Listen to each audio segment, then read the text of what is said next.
Olá, sejam muito bem-vindos a essa nova edição do Ilha de Cultura, o programa cultural da revista Cruzoé. Nesta edição, a gente vai conversar com um economista brasileiro, argentino. A gente vai entender essa ligação entre os dois países na vida do Fábio Giambiagi. Fábio Giambiagi já escreveu ou editou, acho que quatro dúzias de livros, aí, alguma coisa por aí.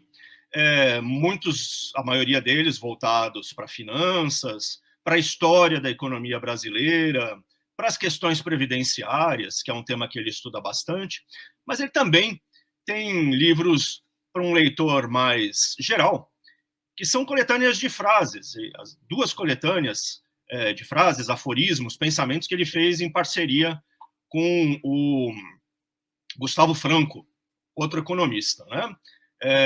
São antologias aí de frases maldosas, principalmente. Fábio, bem-vindo ao Ilha de Cultura. Como você está? Muito bem, obrigado aí pelo convite. Vamos então tentar levar uma conversa que seja útil para quem estiver nos assistindo. Bem, e as recomendações do Fábio, como sempre, vocês sabem, esse programa ele faz 5 recomendações culturais. Não importa se o convidado é economista, ou se ele é cineasta, ou se ele é músico, enfim, é um programa de cultura. E o Fábio elencou aqui 3 livros, um filme e uma série da Netflix. E a gente vai começar pelo grande clássico ficcional aí que o Fábio destacou, que é o 100 Anos de Solidão, do Gabriel Garcia Marques, grande romance da década de 60, da ficção latino-americana, marcou época, marcou a ficção mundial também, meio que não inventou, mas transformou o realismo mágico num estilo literário reconhecido por todo mundo. Está lançado aqui no Brasil pela Record, tem inúmeras edições, né? Enfim. É um livro que todo mundo já ouviu falar, mas por que você especificamente seleciona esse livro para recomendar, Fábio? Basicamente porque é um livro brilhante e um livro que é muito útil para quem vive mergulhado nos números, não é? Como é o caso dos economistas, para ficar no terreno da fantasia, não é? A gente tem, obviamente, deveres profissionais, não é? De levar a sério a profissão, dar o melhor de si, com rigor, com empenho, etc., mas não pode ficar pensando no trabalho 16, 18 horas por dia, não é? Então, ter um espaço para a fantasia é importante e o livro é absolutamente fantástico. E eu tive o privilégio, eu não me lembro exatamente o ano em que foi lançado, mas, enfim, um livro já com décadas de história, e eu, naquela época, morava na Argentina, numa época, numa sociedade que se lia muito. Aliás, Sim? Deixa eu lhe perguntar, deixa eu fazer essa pequena... esclarecer esse dado biográfico, né? Você nasceu no Brasil e foi criado... É isso? Eu sou filho de argentinos, nascido no Brasil. Meus pais vieram aqui passar 2 anos logo depois de casar. Eu nasci no meio da estadia deles e eles voltaram, e obviamente com 10 meses eu não tinha autonomia de voo, não é? Eu com eles, no caso eu fui, não voltei, em 1963, então eu fui criado a minha língua materna, como acho que dá para perceber, é o castelhano, e depois eu então fui morar na Argentina com 10 meses de idade, num pequeno período da minha vida, quando tinha 5 para 6 anos, eu morei com meus pais, obviamente, 1 ano na Itália, e em 1976 eles voltaram aqui para o Brasil. Eu brinco dizendo que eu nasci aqui no Brasil na única vez que meus pais saíram da Argentina por livre e espontânea vontade. Eles estavam naquela fase inicial, do casamento, aventuras na vida, etc. Tiveram um convite para vir aqui e passaram 2 anos maravilhosos. Eram os anos da Bossa Nova, o Brasil estava na moda, foi bicampeão do mundo, né? O Brasil estava fashion, né? Naquela época eles sempre falavam com muito carinho. E depois eles tiveram que sair em 68, no meio da ditadura do Onganía, e depois, em 76, eles foram caçados no equivalente ao CNPq argentino. Além disso, eram cientistas militantes da temática de discussão de política científica. A barra ficou muito pesada, tiveram que sair. Mas, então, voltando àquela situação, eu devo ter sido, não me lembro, não falei exatamente em que ano o livro foi lançado, enfim, considerando os milhões de livros que devem ter sido vendidos até agora, eu devo ter estado lá entre os primeiros. Eu me lembro do impacto que isso causou, e eu sou filho de uma família, tanto meu pai como a minha mãe eram ambos doutores da área de físico-química, mas, digamos, transitava muito na área intelectual argentina, lato sensu, em que se discutia de tudo nos hiperpolitizados, na hiperpolitizada Buenos Aires dos anos 60 e 70. Então, eu fui criado numa casa, eu tenho 2 irmãs, em que nós vivíamos num apartamento pequeno, uma família, mas tinha uma parede enorme, de 6 ou 7 metros de comprimento, 2,5 metros, 3 metros de altura, em que de um canto até outro, e do começo do chão até o teto, aquilo estava abarrotado de livros, uma típica família de intelectuais argentinos. Então, o que hoje as crianças fazem, brincando com joguinhos eletrônicos, pegando celular aos 2 ou 3 anos, etc., eu lia vorazmente desde criança. E aí, nesse embalo, eu li boa parte desses clássicos da literatura, do boom latino-americano de literatura, do Neruda, do Onetti, do Vargas Llosa, do Garcia Marques, etc., praticamente quando os livros eram lançados, né? E, obviamente, com maior interesse a partir do momento em que eu ia crescendo. Mas então eu li o livro Garcia Marques muito cedo, eu teria até, não sei, 10, 11 anos, e achei aquilo fantástico. Para aqueles que não leram, tem uma linguagem que é fascinante, não é? Ao mesmo tempo muito coloquial, entremeadas com expressões lá da Colômbia, etc.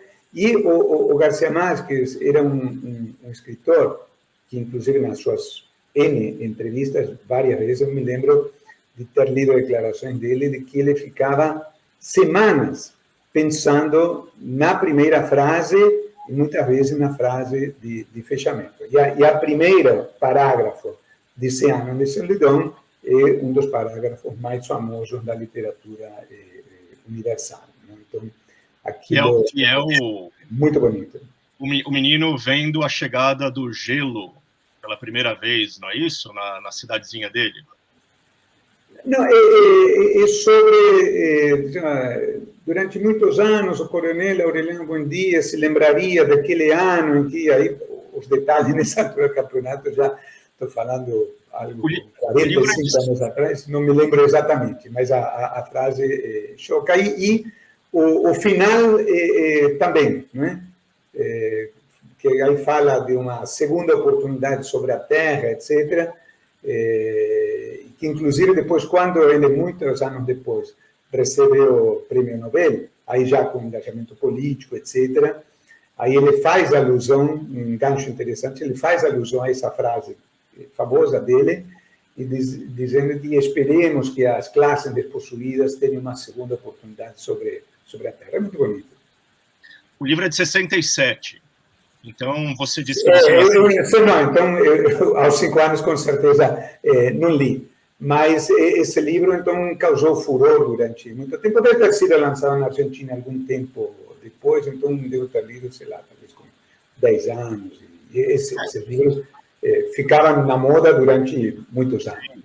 10 anos, 11 anos faz sentido. Você pode ter lido. Eu era de 62, então devo ter lido em 72, 73. Além disso, era o ano da redemocratização argentina, depois da ditadura de Onganía, dos que sucederam, do retorno do peronismo. Então, assim, se discutia política, literatura, etc. Além disso, na época, era o boom também da literatura argentina, Cortázar, né, um grande escritor, estava muito na moda, etc.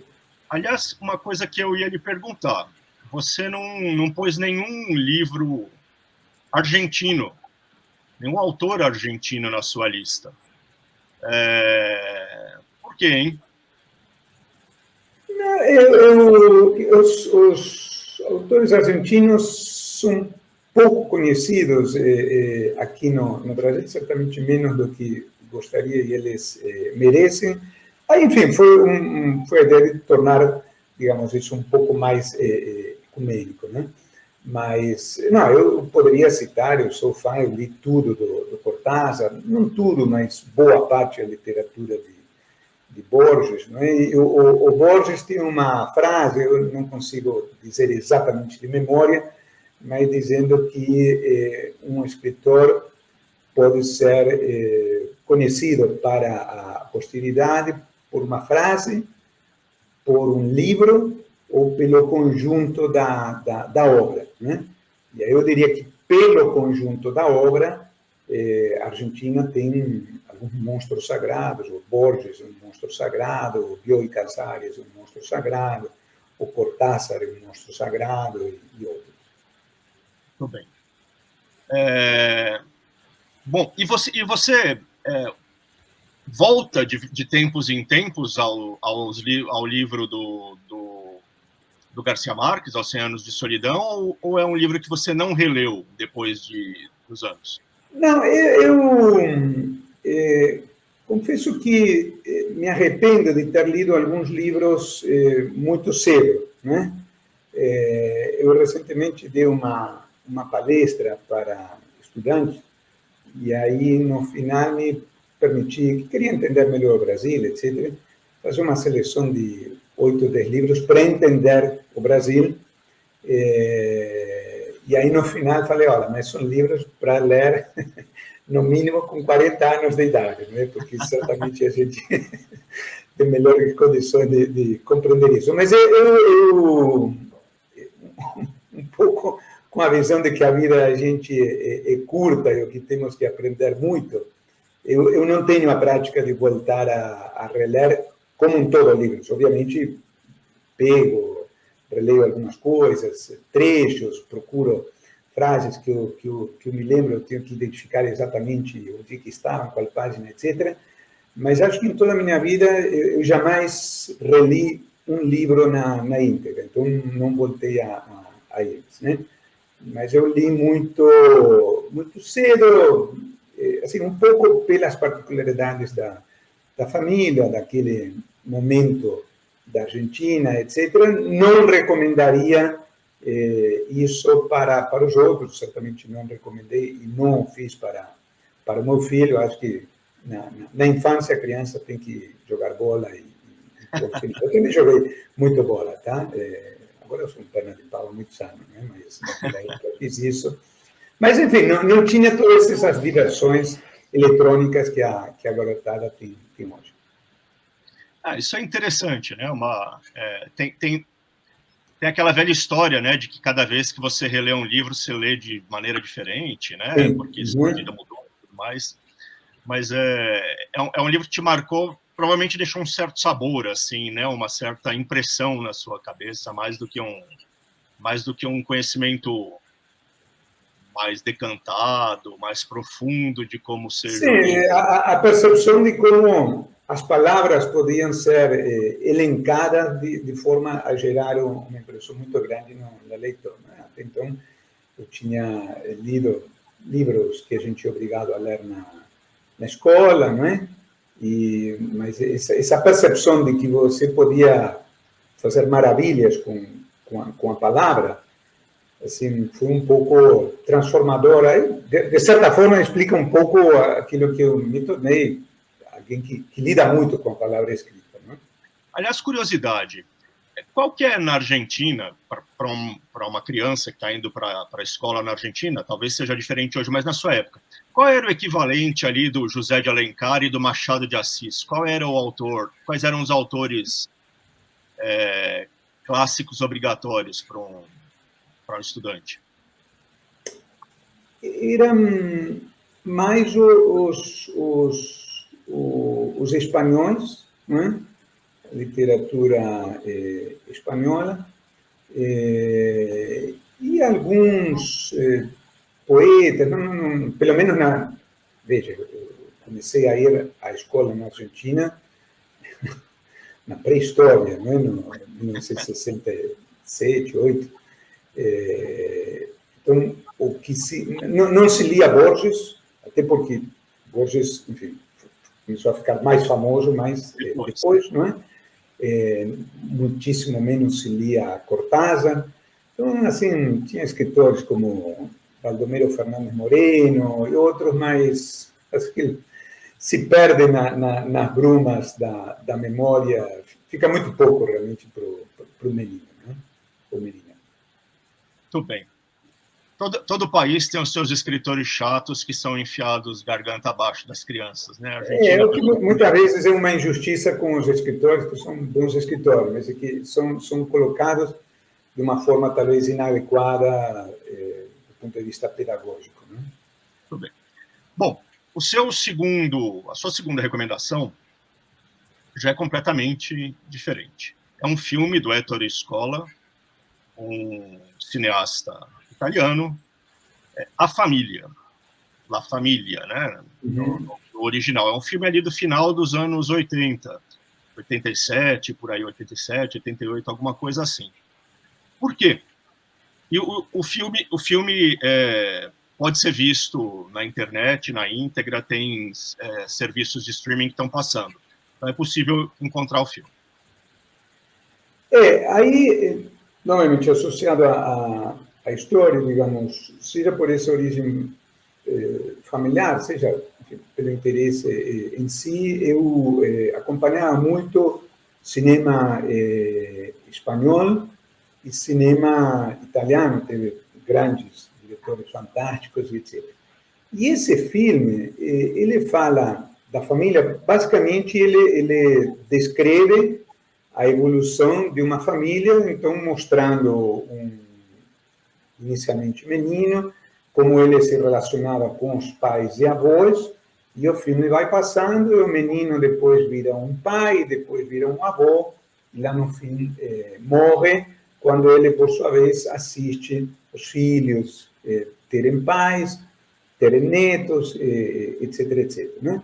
Então, há um conceito, que de vez em quando cito nas palestras, que é muito útil para vários aspectos na vida, que é o conceito de linha do tempo, não é? Que é aquilo que a gente aprende na escola, não? O professor vai lá e faz uma linha e coloca os anos em que aconteceram tais acontecimentos históricos. Em geral, quando a gente é menino, aí pelos 10 anos, não exatamente quando é que a gente introduzido a esse conceito, não entende muito o significado disso. E depois, aos poucos, na medida em que você vai envelhecendo, você vai percebendo o concatenamento dos assuntos. Né? E esse é um filme, então, que permite a gente, eu devo ter assistido só de 62, esse filme aí é de 86, 87, se não me falha a memória, então eu já tinha aí meus 20 e alguns anos, eu já não era uma criança, enfim, não tinha a capacidade de reflexão que a vida foi me dando com o passar das décadas, mas já tinha vivido algumas coisas importantes na minha vida, como mudança de país, então já tinha perfeitamente condições de entender como é importante de onde a gente veio e tentar entender para onde a gente vai. Isso vale para a vida pessoal e vale para os países. E, em particular, aí, novamente, isso está associado à história da minha vida, mas recomendo porque, com características peculiares de cada um, muitas pessoas podem se sentir identificadas com isso. Na Argentina, você sabe que, digamos, quando eu ia para a escola, no ano dos anos 60, na segunda metade dos anos 60, se você olhando para os sobrenomes, eu chutando, eu diria que 70%, 80% da turma era filho, neto ou bisneto ou de espanhóis ou italianos, tá? Então, a família, particularmente no caso aí dos italianos, era uma verdadeira instituição, né? E eu tenho família italiana de ambos os lados. A minha ascendência italiana mais direta é da parte da minha mãe. Na Argentina, na cultura, no momento histórico daquela época, de um modo geral, as pessoas ganhavam o sobrenome do pai, não da mãe. Eu sou Fábio Giambiage, meu filho tem o sobrenome da mãe e do pai, mas na cultura e nos hábitos da época, eu só tinha o sobrenome do pai, mas, obviamente, não é? Todo mundo é filho de mãe e pai, e eu tinha uma relação assim muito próxima com os meus avós maternos, que não me deram o sobrenome, mas foram muito importantes, em particular o meu avô paterno eu não conheci, porque ele morreu quando meu pai era adolescente, mas com meu avô materno eu tive uma relação muito próxima e diz a família que eu sou muito parecido. Hoje a viagem, não é, do sobrenome é obviamente italiano, aí no caso de uma ascendência um pouco mais distante, aí na altura de bisavô para cima, os meus avós paternos eram uruguaios, mas descendentes lá para trás de italianos. E eu fui criado numa família onde o hábito do encontro aos domingos era absolutamente sagrado. Poderia acontecer o que acontecesse, mas a gente ia todo domingo, sem falta, 52 semanas por ano, tirando as semanas de férias, para jantar na casa da minha avó. E aquilo era uma instituição que está... E essa mesma experiência era a mesma de boa parte das famílias argentinas de origem italiana, e acredito que aqui no Brasil também quem tem família italiana tenha tido uma vivência parecida. Então, aqueles eram encontros, ainda mais naquele período histórico argentino, extremamente politizado e polarizado, né? Aquele fenômeno que a gente está vendo agora no Brasil, e mais com sangue italiano. Então, assim, todos os domingos tinham brigas homéricas, porque um lado da família era peronista, outro lado da família era furiosamente antiperonista. A coisa acabava aos berros, sempre alguém se retirava batendo a porta, e, obviamente, no final de semana seguinte, estava lá conversando sobre o jogo de futebol, do Racing, do River, do Boca, etc., como se nada tivesse acontecido na semana anterior, não é? Então, aquilo, e ao mesmo tempo, veja bem, novamente, para quem está nos assistindo entender, eu, aos 14 anos, tive que mudar de país em função da situação política da época, e, na verdade, confluíram duas coisas. Meus pais foram casados, ambos eram cientistas, e a coisa ficou feia, não é? Porque, digamos, eu estava... Meus pais eram muito gregários, eles, uma família típica argentina, recebiam muito amigos para jantar, volta e meia, muita gente do âmbito científico, naturalmente, e você pode imaginar que para um garoto de 12, 13 anos, que inclusive participava das conversas, eu que me interessava, etc., eu ficava lá assistindo, sem entender muito, não é? Com o passar do tempo, entendendo um pouco mais. E aí, de repente, passaram a perceber que alguns dos amigos do meu pai sumiam, né? Sumiam mesmo, na época em que dos desaparecidos, né? Então, naquela situação absolutamente doida, passava a conviver com os fantasmas de adolescência, do risco de meus pais serem sequestrados da mesma forma que isso tinha acontecido com amigos dele. Não tinha nenhum engajamento naqueles grupos políticos, mas eles participavam da militância em favor da ciência, mais recursos para a ciência, esse tipo de luta dos cientistas, né? E numa ditadura, qualquer coisa vira subversiva, então aquele medo de criança não era despropositado, tá? E você mudar de país, te tirarem do meio em que você está, de repente, na época que você é mais gregário na vida, né? Na adolescência, você vive no meio intrinsecamente o ser humano importante nessa fase da vida, você se sentir que é parte de uma tribo, né? De um grupo humano, etc. E, de repente, eu sou extirpado e vou lá para outro lugar do mundo completamente diferente, que era a Recife, de 1976, uma cidade assim, que era quase que antagônica a Buenos Aires, cosmopolita, apesar de toda a situação política, muita vivência noturna, etc. E Recife, de 1970, era uma cidade assim, extremamente pacata, não é? Muito bonita pelo mar, a gente morava em frente ao mar, etc. Mas aquilo foi realmente um choque na minha vida. Então, meus pais com 3 filhos, e a gente conseguiu passar, digamos, como família, incólume. Depois cada um de nós 3 seguiu a sua vida, se inseriu aqui. Então, digamos, a família se tornou uma família importante para todo mundo, né? E, quer dizer, mesmo para quem tem desavenças familiares, problemas com os pais, com os filhos, enfim, gostaria de ter uma família mais harmônica, né?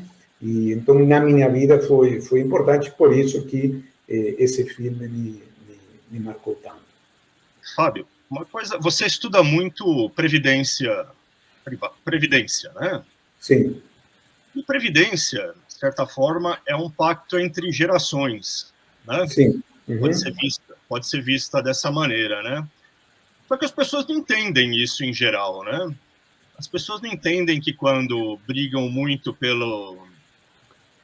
só pelos seus benefícios presentes, estão jogando um baita de um fardo nas costas dos seus filhos e dos seus netos, muitas vezes, né?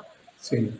Como o filme ajuda a entender isso? Ou como é que a gente faz essa ideia entrar na cabeça das pessoas que se recusam a entender que a Previdência brasileira pode até estar melhorzinha, mas continua sendo uma coisa meio impossível de manejar, né?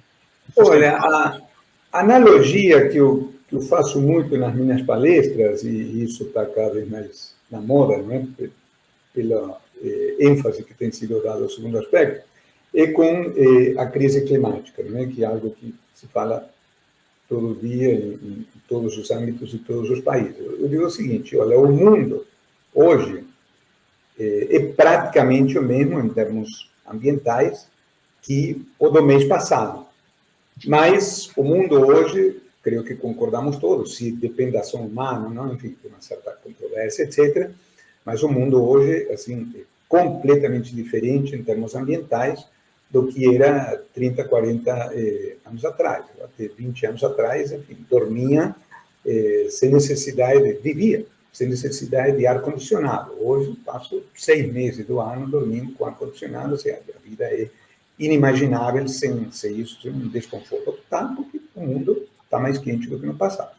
Então, analogamente, com a Previdência acontece a mesma coisa. Em termos demográficos, a situação hoje é a mesma, praticamente, que no mês passado, mas ao longo de 20 ou 30 anos a mudança é enorme, e o que a gente tem que saber fazer como sociedade é se preparar para isso. problema é que, em termos da lógica política, em geral, os governos pensam nos 4 meses, nos 4 anos de um período de mandato e, compreensivelmente, no mundo da política é muito difícil você pensar no futuro.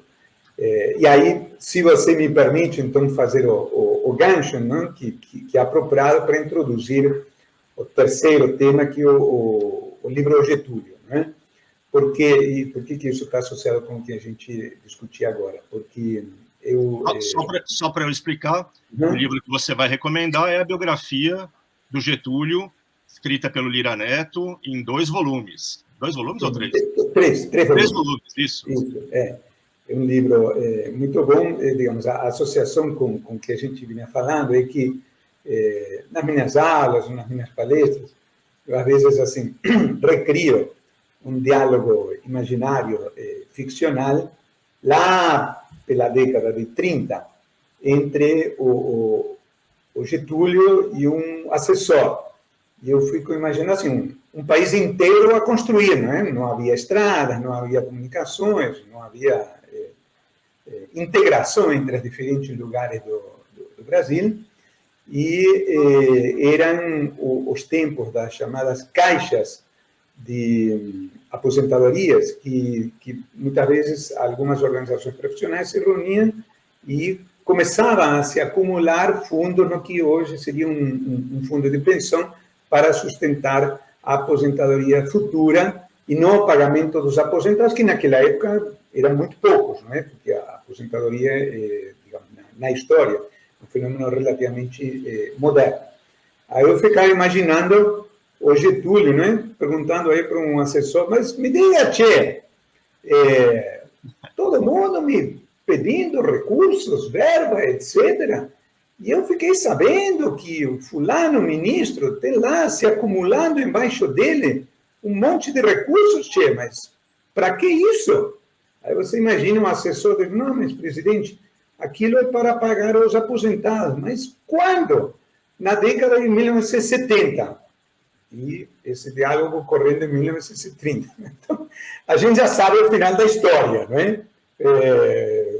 O dinheiro foi gasto, não é? Onde é que foi parar o dinheiro? O dinheiro foi parar na construção de Brasília, naquelas estradas todas que foram feitas.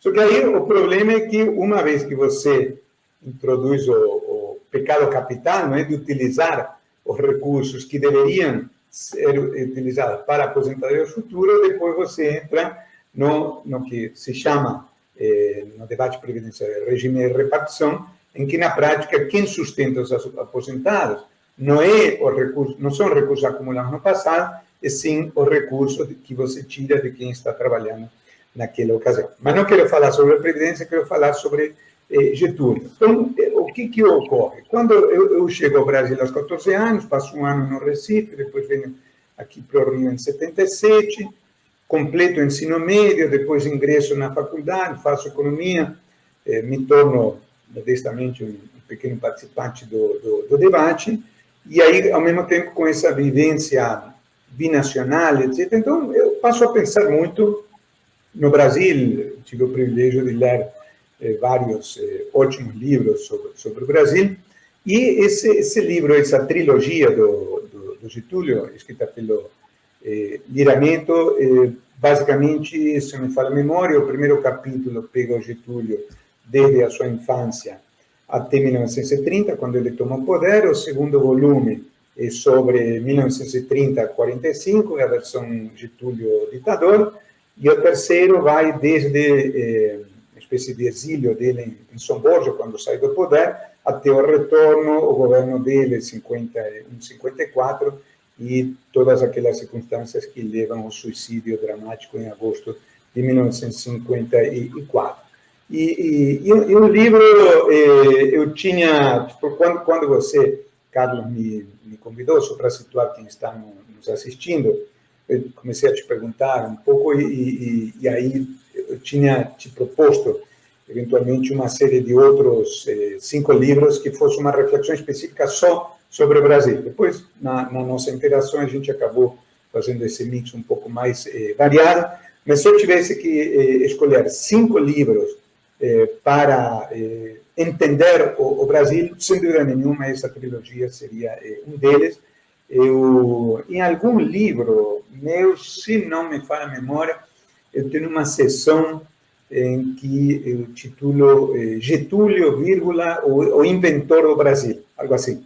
No sentido de que, sem prejuízo do reconhecimento, sem dúvida nenhuma, ele foi um ditador, não é? Com, enfim, coisas horrorosas que aconteceram no primeiro governo dele, 30, 45, etc. O país era um em 1930 e outro completamente diferente depois. Não é? Foi uma pessoa que, sem dúvida nenhuma, teve um papel transformador importante e o Brasil passou a ter características mais unificadas.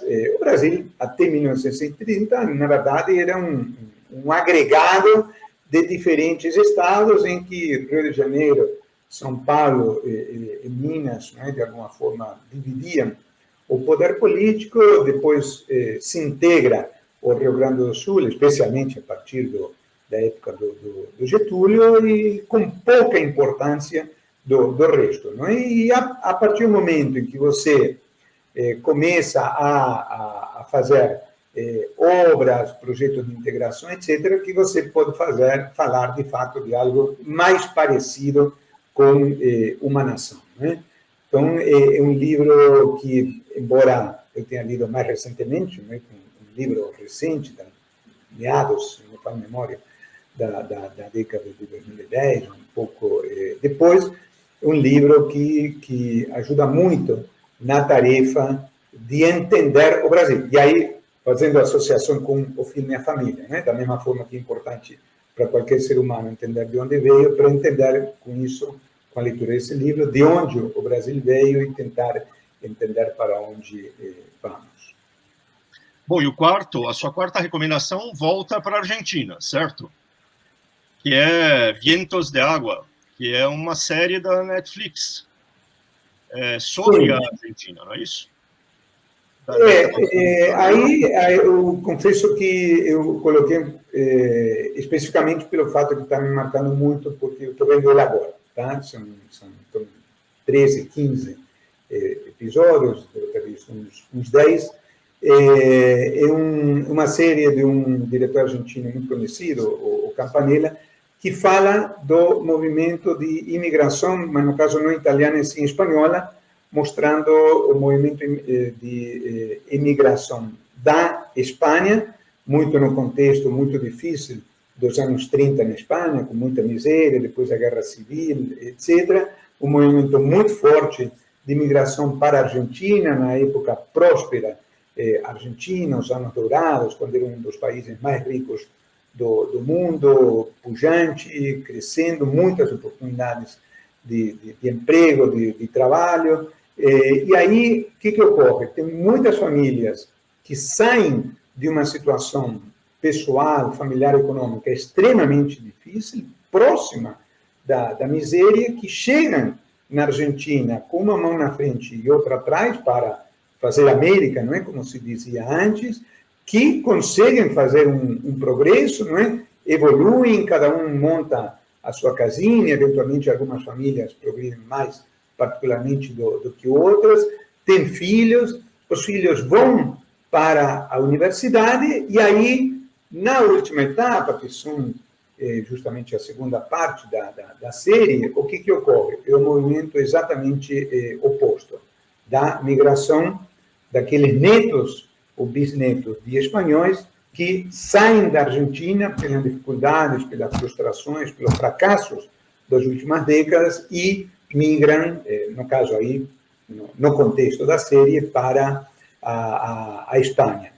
Então, é algo dramático, isso está muito associado especificamente mais à história da Argentina, mas um pouco também a do Brasil, no sentido de que, ainda que proporcionalmente em menor escala que na Argentina, onde esse fenômeno é proporcionalmente muito mais massivo, mas a figura dos filhos da classe média ou dos ricos, que ao invés de terem a sua vida profissional de adultos aqui no Brasil, vão viver fora, está muito presente na vida de muitas famílias.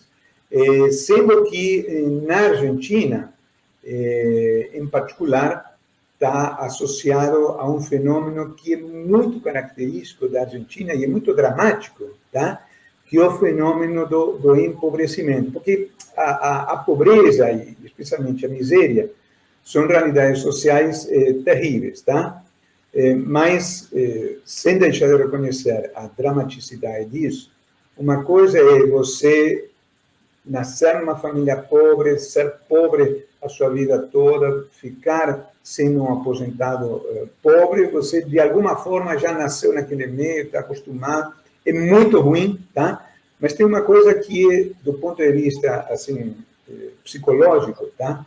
É muito mais dramático ainda, que é o fenômeno do empobrecimento. E o dramático da situação argentina é o empobrecimento, é o fato de que muitos pobres de hoje não eram pobres no passado. Ou seja, o pobre do Brasil, de modo geral, sempre foi pobre.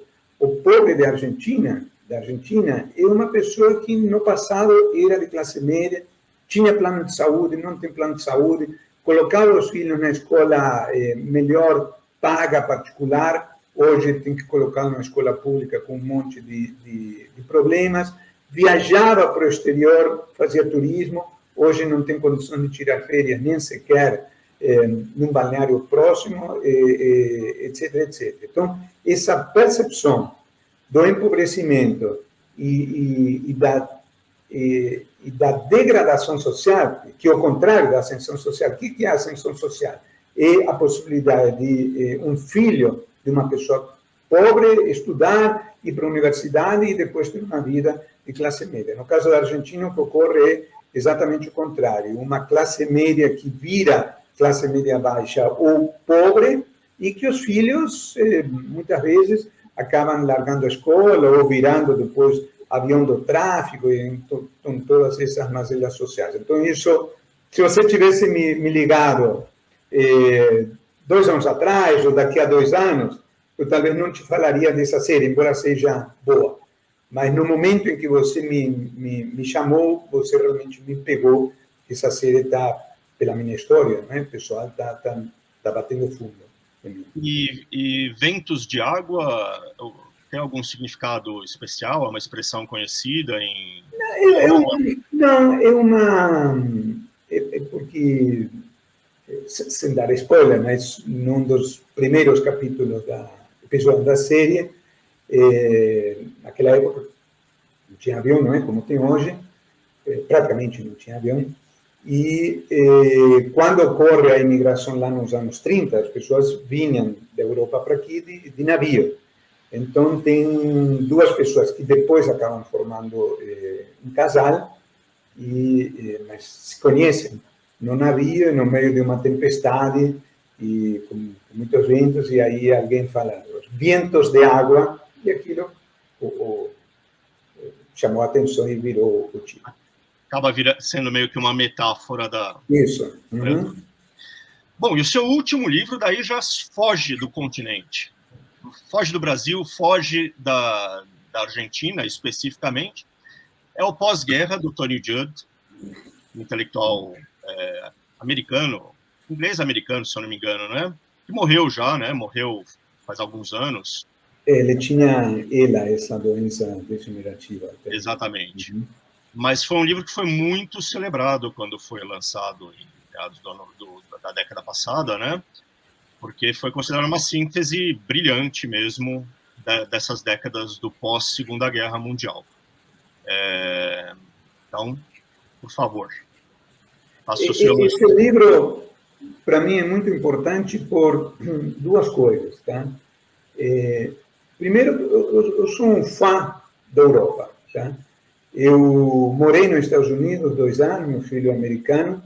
Eu costumo dizer que aprendi muito sobre o Brasil. Morando nos Estados Unidos, foram 2 anos em que não voltei ao Brasil, 93, 94, e as férias que eu tirei foi por lá. Eu trabalhava no Banco Interamericano de Desenvolvimento, pedi uma suspensão do contrato, no BNDES aqui, e passei num concurso lá, por um período de 2 anos, um contrato, e aí aprendi a valorizar muito aspectos importantes da sociedade americana, um fã do capitalismo americano, da pujança, essa capacidade da economia se reinventar, está sempre dinâmica, etc. Mas, como sociedade, como forma de vida, como pensamento coletivo, eu prefiro muito mais a forma de ser da sociedade, não necessariamente da economia, mas das sociedades europeias. Eu me sinto assim, muito mais à vontade, me sinto muito mais europeu. Passei 2 anos lá, nunca me senti americano. Foi essa a razão pela qual eu optei por voltar, apesar de estar muito bem. Se pudesse, poderia ter ficado lá até me aposentar. Mas digo, não, isso não é meu. Não combina. Eu, na Argentina, me sinto argentino, aqui me sinto brasileiro. Quando morei na Itália, enfim, estava associado à minha família, etc. Mas não deu liga, com a sociedade americana. Na Europa, falando por Portugal, Espanha, principalmente nos países latinos, é muito fácil a gente sentir essa identificação. E você pensar que esse lugar, agora mesmo estou assistindo outra série, eu realmente não lembrava ontem, assisti o episódio sobre a Guerra Fria, e que começa com o relato da Segunda Guerra Mundial. 65 milhões de pessoas morreram na Segunda Guerra Mundial. Um número assim, pavoroso, assim, 1,5 vezes e mais um pouco a população da Argentina, para ter ideia.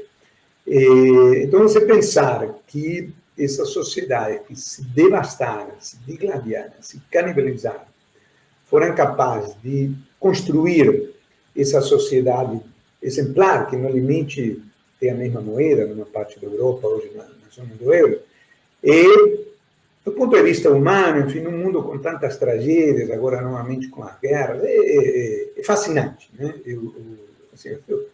Eu tenho 62 anos, praticamente, enfim, gostaria de ter uma perspectiva otimista da vida. Esses bons exemplos sempre me emocionam. E aí, quando você lê, esse livro é fascinante, porque eu citei diversas vezes a ideia de entender de onde viemos e por que estamos aqui e para onde vamos. Não há como entender a Europa de hoje sem entender a Europa de 1945. Tá? E aí confluem algumas coisas historicamente muito importantes. A generosidade americana, com o Plano Marshall, o reconhecimento de que tinha que ser generosa com os vencidos, evitando os problemas depois Primeira Guerra Mundial, com aquelas penalizações impostas à Alemanha, etc., etc., e que permite, então, que se ergam das cinzas tanto a Alemanha como o Japão. E, ao mesmo tempo, essa pacificação de uma sociedade cansada de guerra e que decide, de alguma forma, dar os braços para deixar atrás aquelas feridas terríveis do passado. E, no caso específico da Alemanha, procurando um equilíbrio entre a necessidade imperiosa de punir aquelas atrocidades assim, inenarráveis, dos campos de concentração, etc., através dos julgamentos de Nuremberg, e o reconhecimento de que você não pode punir um país inteiro. Tá? Então, como aquelas sociedades procuram cicatrizar as feridas com um certo grau de perdão ou esquecimento, como você queira definir, tá? É realmente uma lição de vida, uma lição política. Num determinado momento, eu vou citar de memória, não me lembro exatamente o número, mas ele dizia algo assim: em Berlim, de cada 10 médicos no principal hospital da cidade, 8 tinham sido filiados ao Partido Nazista. Da Filarmônica de não sei que cidade, 90% dos músicos tinham sido filiados ao Partido Nazista. O que você vai dizer? Bom, não vou contar com esses caras, então, assim, não tem como reconstruir a Alemanha. Tá? Então, esse livro para mim é importante por duas coisas. Uma, no contexto que eu li, outra, pensando retrospectivamente. No contexto que eu li, porque eu falei, sou um fã da Europa e um livro fundamental para entender a sociedade europeia de hoje. E, em segundo lugar, porque, enfim, dá lições de convivência que no Brasil, da hiperpolarização doentia dos últimos anos, acho que todos nós deveríamos aprender para exercer melhor a arte, digamos assim, a arte da convivência entre diferentes. Obviamente, com limite, você tem que traçar, não é, uma linha de giz, isso aqui não pode ser tolerado numa sociedade, mas definido esse campo de jogo, temos que aprender a lidar melhor com as nossas diferenças. Eu li o livro vários anos atrás, antes dessa polarização maluca, que é um fenômeno que se inicia na altura de meados da década passada, né? Mas essas lições que restam acerca de como a Europa se reconstruiu, passei a valorá-las mais nos últimos anos.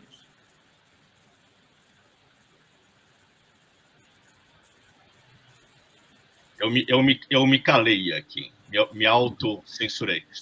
Não, foi interessante a conversa, porque embora você tenha calcado bem na sua experiência pessoal, você fez recomendações que são muito variadas, de autores importantes, cineasta importante, ator de escola, uma série recente, argentina, enfim. Acho que serviu tanto para te entender melhor, para falar de alguns temas importantes da nossa vida política, né? Mas acho que todas as recomendações valem, né? Não é nada que só valha para você. Acho que todo mundo vai se divertir se pegar qualquer um desses livros ou se sentar para assistir qualquer um desses, da série ou do filme, né? Isso, eu te agradeço. Aí, se você me permite uma pequena transgressão em relação ao que tínhamos combinado, mas só para... eu tentei dar um fio condutor, né, entre coisas aparentemente pouco ligadas, para explicar, você me pediu no começo, explicar para quem está nos ouvindo por que essas coisas se relacionam entre si, que é algo muito associado à trajetória da minha vida. Mas, digamos, se alguém de mais de 40 anos tá? quiser se aventurar nessa tarefa difícil de entender o Brasil, só nos últimos 2 minutos dessa nossa conversa, além do livro do Getúlio, eu teria 4 livros para recomendar. A Lanterna na Popa, brilhante autobiografia do Roberto Campos, o clássico Raízes do Brasil, de Sérgio Buarque de Holanda. Esse sim, de vez em quando eu releio um outro capítulo específico que explica muito do mundo de hoje.